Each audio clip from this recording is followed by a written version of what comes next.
Saat Kinmu bangkit dari air, seekor naga banjir besar berenang melewatinya, menyelam ke kedalaman. Naga itu tidak lain adalah Raja Naga Banjir Suci. Kinmu berhenti, melihat sebatang bambu tertancap di dahi naga banjir biru safir itu. Darah menggelegak di sana. Tongkat bambu kakek buta. Kinmu bangkit dari sungai dan berjalan menuju tepi sungai. Naga Kilin membawa lebih dari selusin naga banjir sambil membawa Ling Yuxiu, Hu Linger, dan Si Yunxiang dengan hati-hati. Pertarungan antara Buta dan Raja Naga Banjir Suci baru saja berakhir. Mereka telah menghindari akibat dari pertarungan tersebut, jadi mereka agak lambat untuk mendekat. Hu Linger akhirnya sadar dan melihat sekeliling dengan rasa ingin tahu. Dia tidak tahu bagaimana dia bisa sampai di sana setelah menghadiri perjamuan di kota, jadi dia sangat bingung. Kinmu melihat sekeliling dan melihat kakek buta. Saat itu, dia tampak sangat menyedihkan. Seluruh tubuhnya berlumuran lumpur. Pakaiannya acak-acakan, dan ada luka di sekujur tubuhnya. Jelas bahwa dia telah menghadapi pertempuran yang sangat sulit dengan Raja Naga Banjir Suci. Makhluk itu sangat kuat. Bagaimanapun juga, ia adalah naga banjir yang telah menjadi dewa. Ia memiliki kemampuan yang luar biasa, dan ia juga merupakan naga banjir dengan atribut air. Buta telah menggunakan semua kekuatannya dan membuat hidup sang Raja Naga Banjir Suci menjadi sulit. Tetapi ia juga terluka. Naga Kilin terbang dan mendarat di tanah. Hu Linger melompat turun dari punggungnya, masih dalam bentuk rubah kecil. Dia melompat dan melompat ke bahu Kinmu, dan baru kemudian menyadari naga banjir hijau tua di bahu lainnya, yang menyebabkan rambutnya berdiri tegak. Bahkan ekornya menjadi lurus. Ketika dia mabuk, dia akan kembali ke wujud aslinya. Dan setelah bangun, dia lupa untuk berubah kembali menjadi manusia. Linger, jangan takut, ini adalah naga banjir yang baru saja aku rekrut. Ia bahkan telah memberikan kontribusi besar. Kinmu menghibur rubah kecil itu sambil melirik Buta. Ia berkedip dan tersenyum padanya. Saudari Yuxiu, Si Yunxiang, biarkan aku menunjukkan kepadamu seorang pria besar. Kedua gadis itu sangat penasaran dan bertanya, siapa pria besar itu? Kinmu berdiri di samping sungai dan berteriak keras, Raja Naga Penekan Sungai, kamu tidak keluar. Ombak melonjak maju dan meluap ke langit.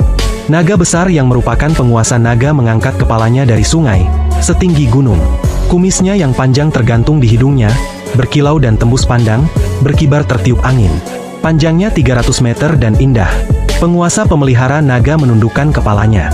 Apakah Yang Mulia punya instruksi?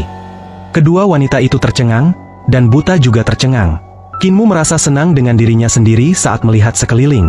Ketika dia melihat ekspresi semua orang, dia menyilangkan lengannya di dada. Dia tersenyum dan berkata, tidak banyak, aku hanya ingin kamu keluar dan bertemu dengan semua orang. Dengan wajah serius, penguasa naga menahan keinginan untuk menampar makhluk kecil itu dengan satu telapak tangan. Saat hendak tenggelam kembali ke dalam air, Kinmu berkata, tunggu sebentar, jangan terburu-buru pergi. Kamu telah berjanji untuk mengajariku cara mengumpulkan urat nadi naga dan cara memobilisasi kekuatan penguasa naga sejati. Penguasa naga segera berhenti, tidak lagi tenggelam ke dalam air. Kinmu memandang dengan bangga. Kakek Buta, bagaimana? Sangat luar biasa. Si Buta tersenyum lebar. Tatapan mata Kinmu berkedip, dan dia diam-diam mengeluarkan seruling emas. Dia kemudian mengeksekusi rahasia pengendalian naga sehingga banyak naga banjir terbang ke arah si Buta. Mereka semua sangat kuat, dan jika mereka mengikat si Buta, dia pasti tidak akan bisa bergerak. Namun pada saat itu, Buta tiba-tiba menjentikan jarinya, dan Kinmu mendengus. 3 harta karun dewa besar di tubuhnya disegel sekali lagi.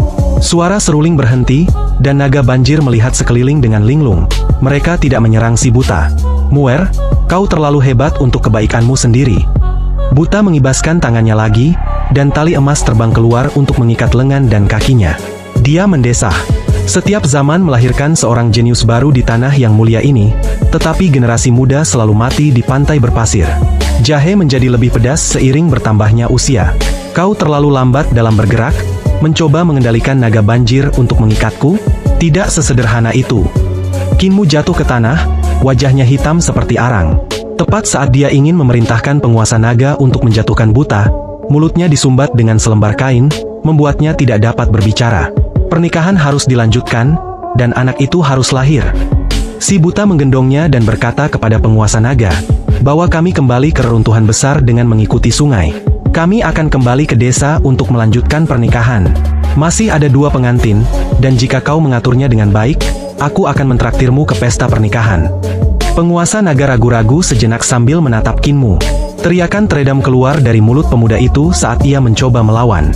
Namun, setelah beberapa saat, bocah itu hanya mengangguk tanda menyerah. Penguasa naga diam-diam merasa senang. Anak laki-laki yang tampak jujur ini sangat cerdik. Tetapi ada kalanya dia juga dirugikan. Dia pantas mendapatkannya.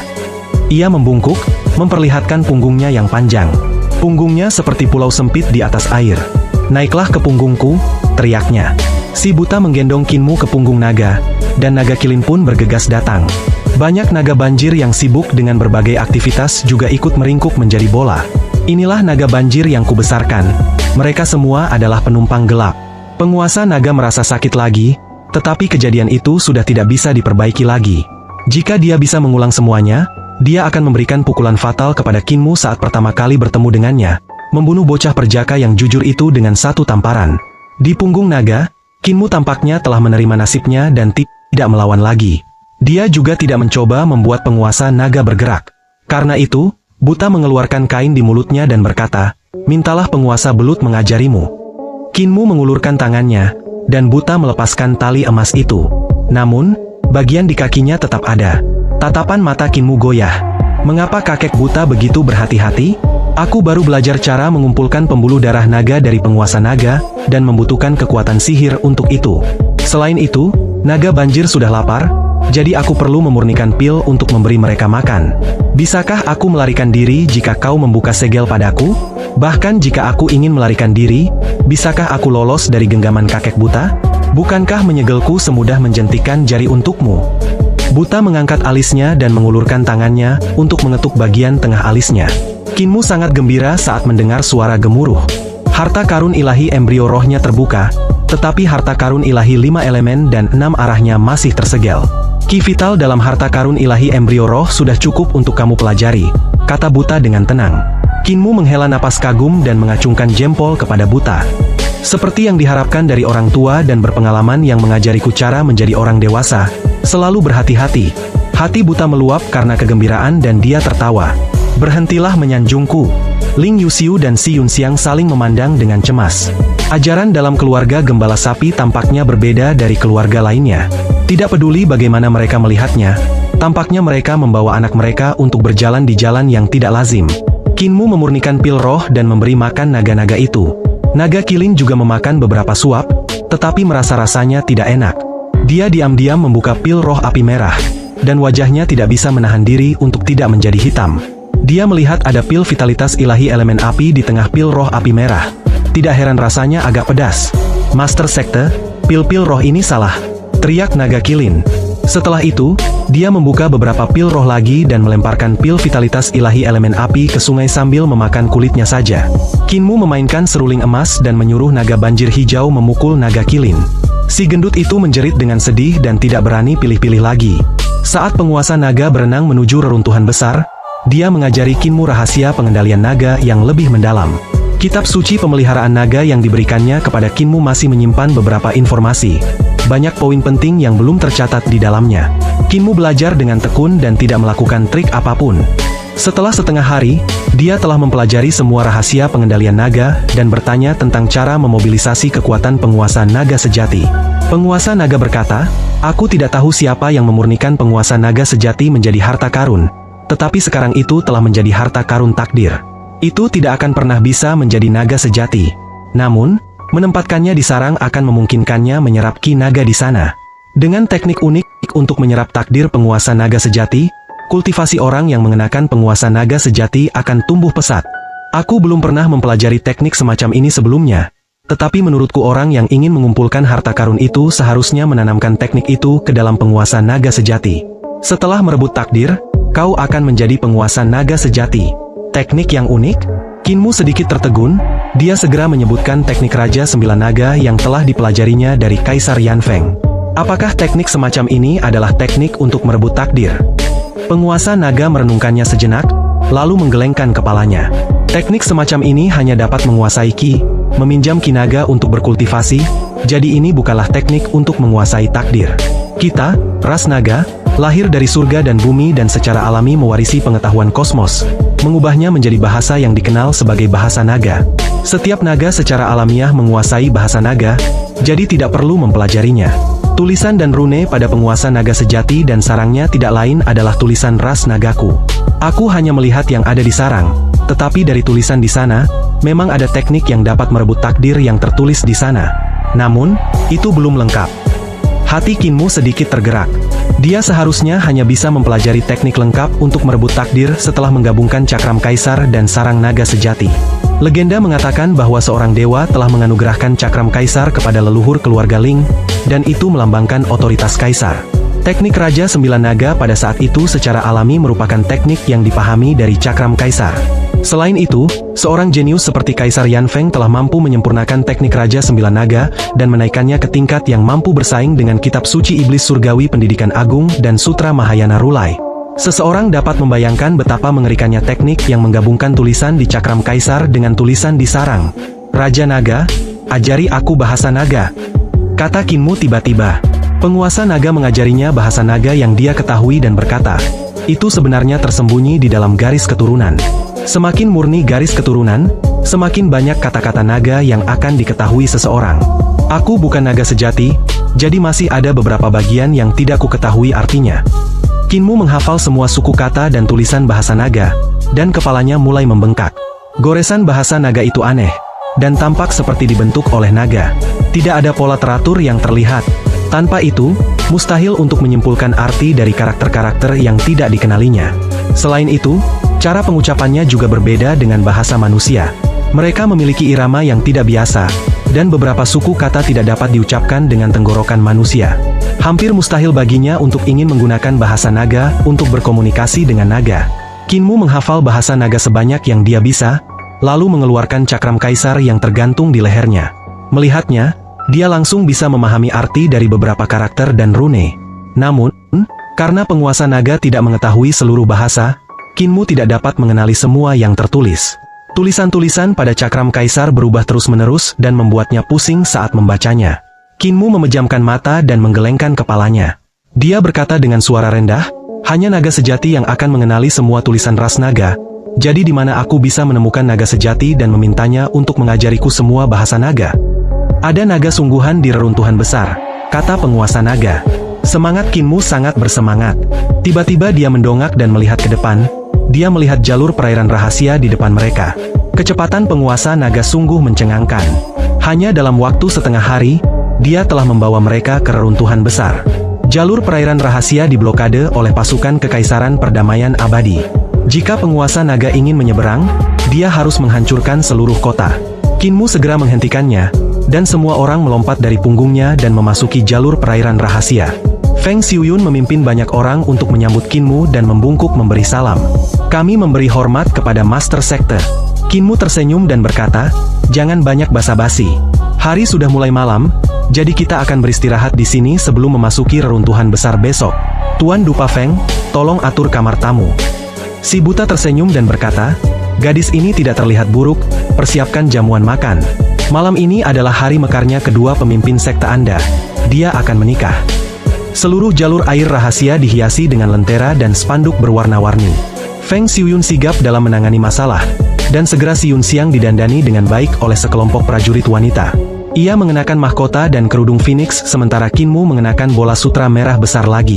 Ia dipaksa untuk tunduk dan menikah dengan Si Yunxiang. Gadis kecil Feng juga tidak buruk, dia cepat dalam menangani masalah, menyelamatkanku dari kesulitan. Buta tidak bisa menahan senyumnya. Dia berpikir, aku ingin tahu apakah dia sudah menikah. Di pesta pernikahan, air mata gadis kecil Hulinger tampak seperti tetesan air hujan di bunga pir. Dia memeluk kendi anggurnya, bahkan tidak dapat berdiri tegak, menangis bahwa kakek buta telah berbohong kepadanya, bahwa dia adalah seorang penipu tua. Sejumlah prajurit dari jalur perairan rahasia yang datang untuk memberi selamat kepada pasangan itu saling memandang dengan cemas karena mereka tidak tahu mengapa gadis berusia 6 atau 7 tahun itu merintih dengan sedih. Setelah semua kegiatan yang menyenangkan, pasangan pengantin baru itu dikirim ke kamar pengantin. Si Yunxiang diam-diam menyembunyikan belati di tubuhnya saat Kinmu mengangkat cadarnya. Saat itulah dia akan menyerang dan memenuhi keinginannya yang telah lama dipendam sebagai orang suci, untuk membunuh pemimpin sekte yang bejat dan kejam. Setelah menunggu cukup lama, Kinmu belum juga datang kepadanya, dan rasa cemburu membuncah di hatinya. Apakah aku lebih rendah dari gadis gendut itu? Ling Yuxiu, kakek buta memang buta, tetapi hatinya tidak buta, tetapi mata dan hati seseorang sama-sama buta. Apakah dia hanya menyukai gadis dengan dada besar?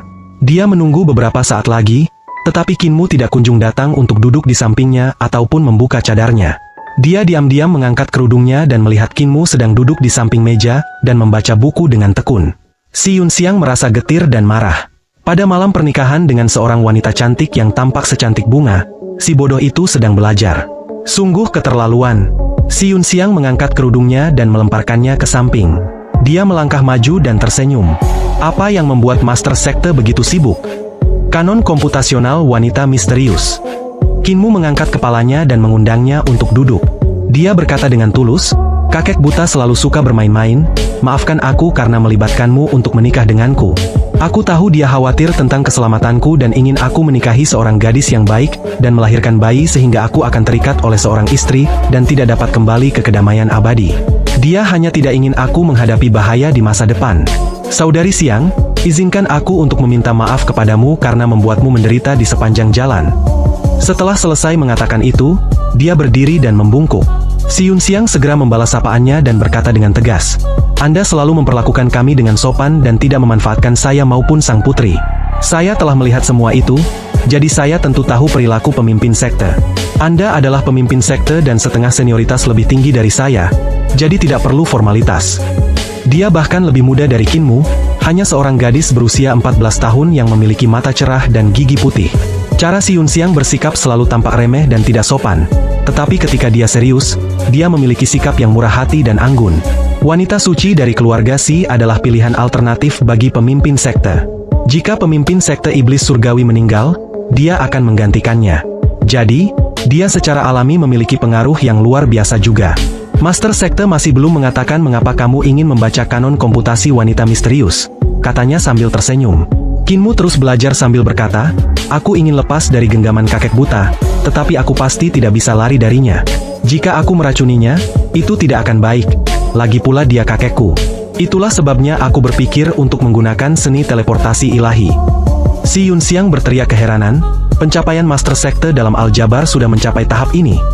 Seni teleportasi ilahi sangat sulit untuk dikembangkan, dan tidak banyak orang yang berhasil dalam kultus iblis surgawi.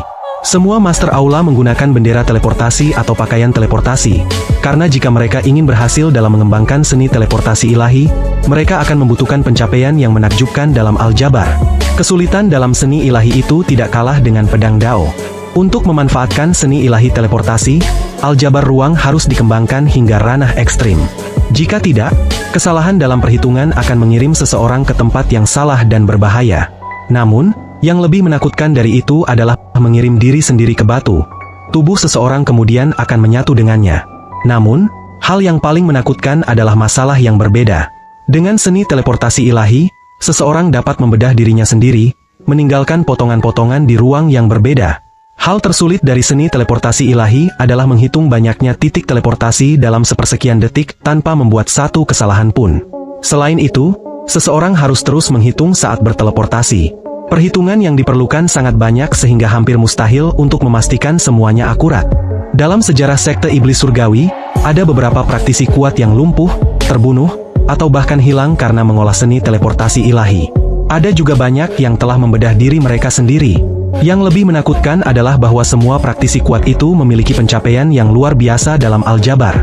Kinmu mempelajari kanon komputasi dan melakukan perhitungan terus-menerus pada saat yang sama. Ia mencoba menghitung semua titik teleportasi ruang angkasa.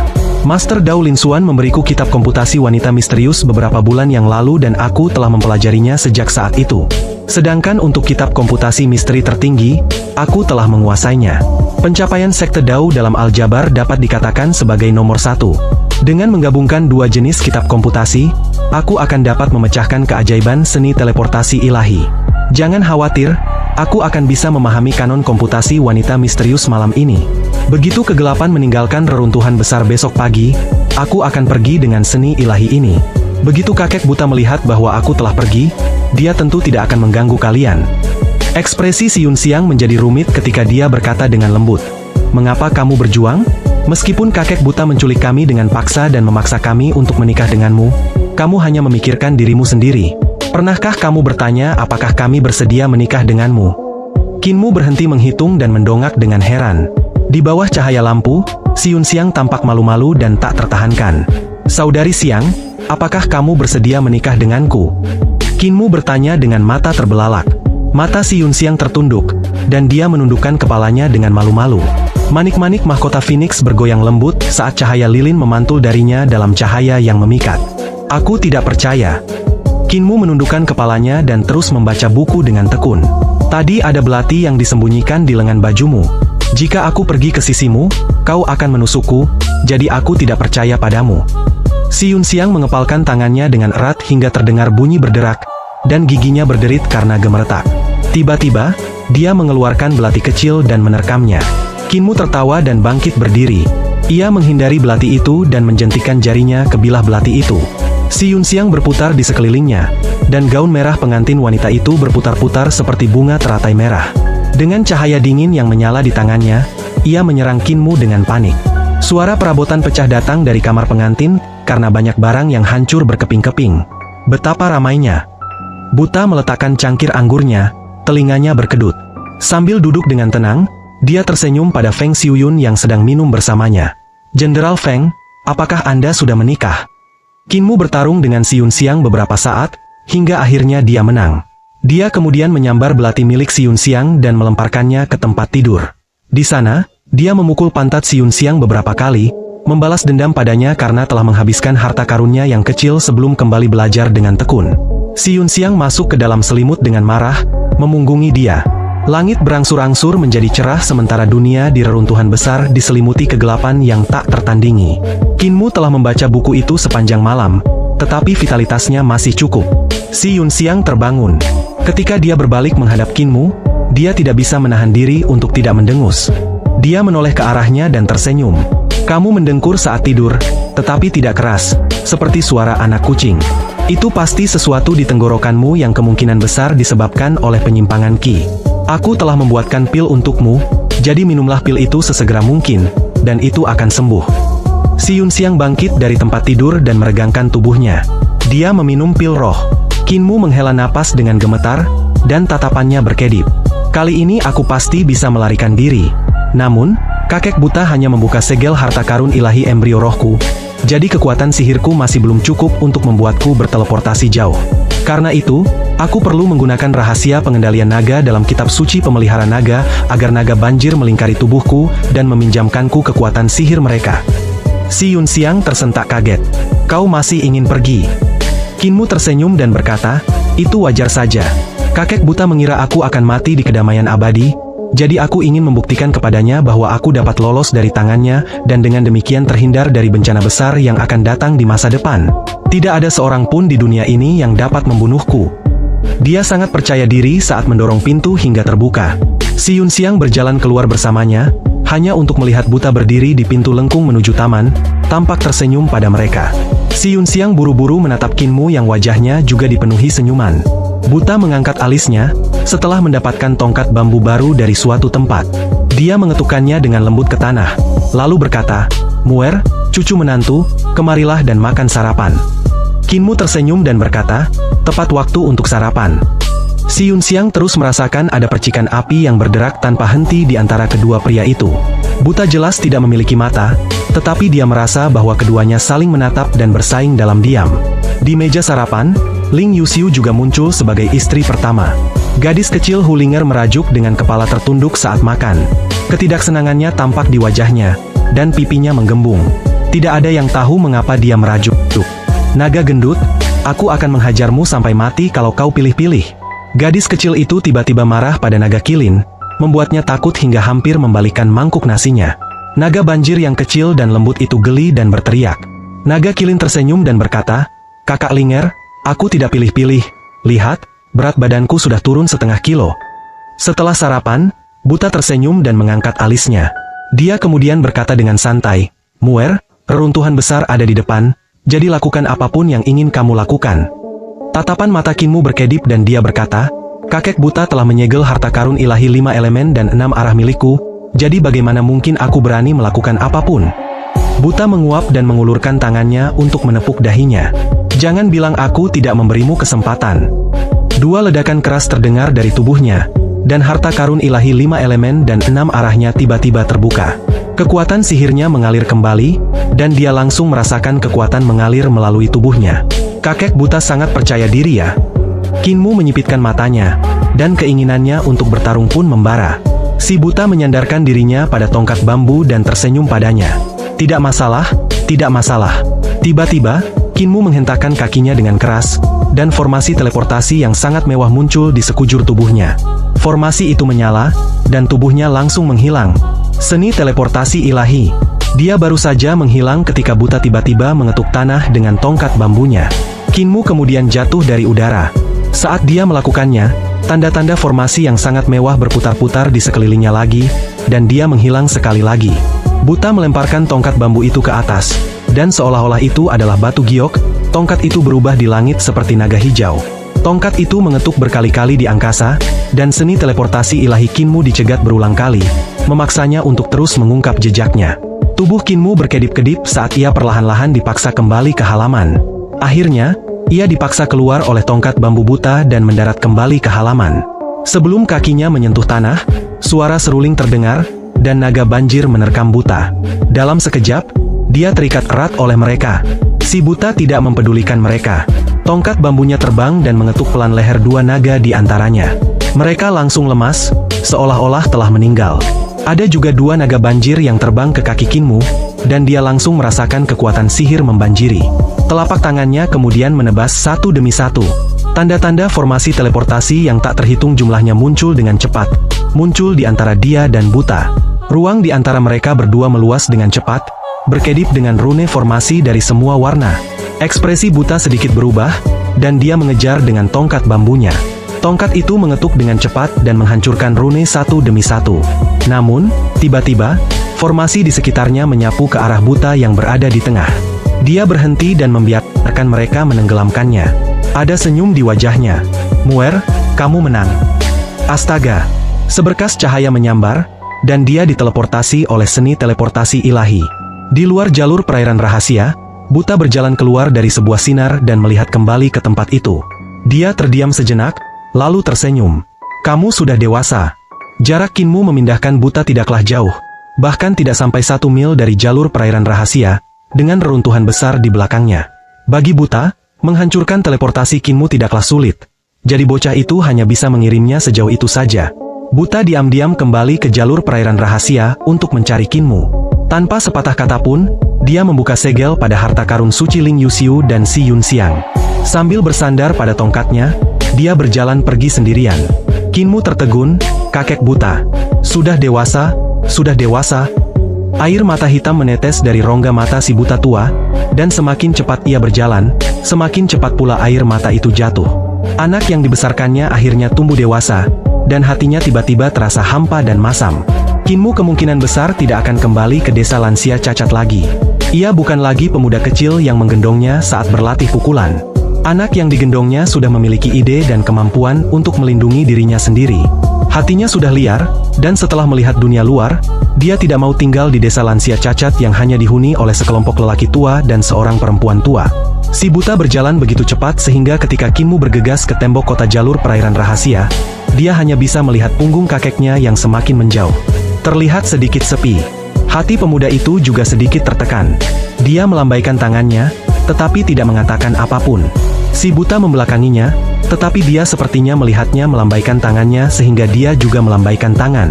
Namun dia tidak menoleh ke belakang. Kinmu melihat buta menurunkan tangannya setelah menyeka matanya dengan tangannya. Dia tampak sedang membersihkan air matanya. Si buta pun berjalan cepat menyeberangi sungai, dan tak lama kemudian sampailah di perkampungan lansia cacat. Tidak ada orang lain di sana, jadi tempat itu telah menjadi dunia naga betina. Mereka telah mengerami telur dan pindah ke rumah kepala desa, si buta, dan yang lainnya. Ketika mereka melihat si buta kembali, seekor naga betina muda dan sombong bergegas menghampirinya untuk berkelahi, berencana untuk mengusir si buta tua itu keluar dari wilayah mereka.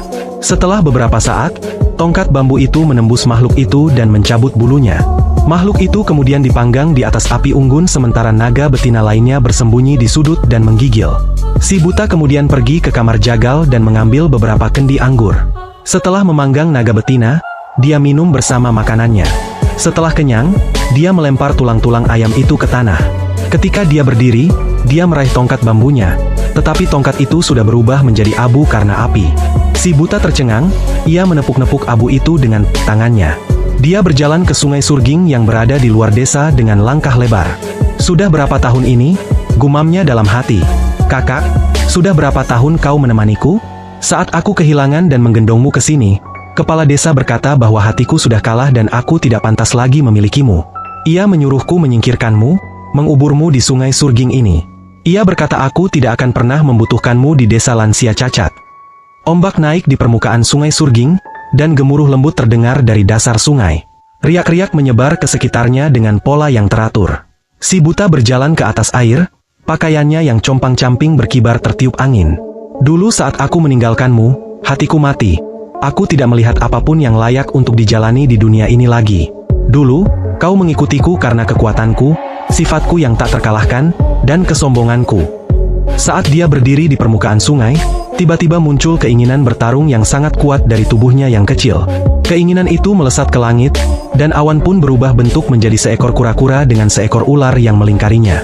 Kura-kura itu berwarna hitam dan berkepala naga, sedangkan ular itu adalah seekor ular terbang yang terbang tinggi dengan 1000 sayap.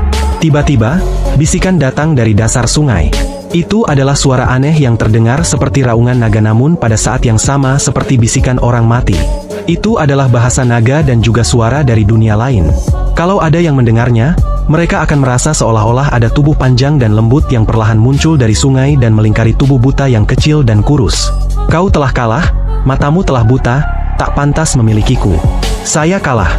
Kesedihan terpancar di wajah buta saat ia berkata dengan suara pelan, "Mata suciku telah dicungkil dan hati dauku telah dikalahkan.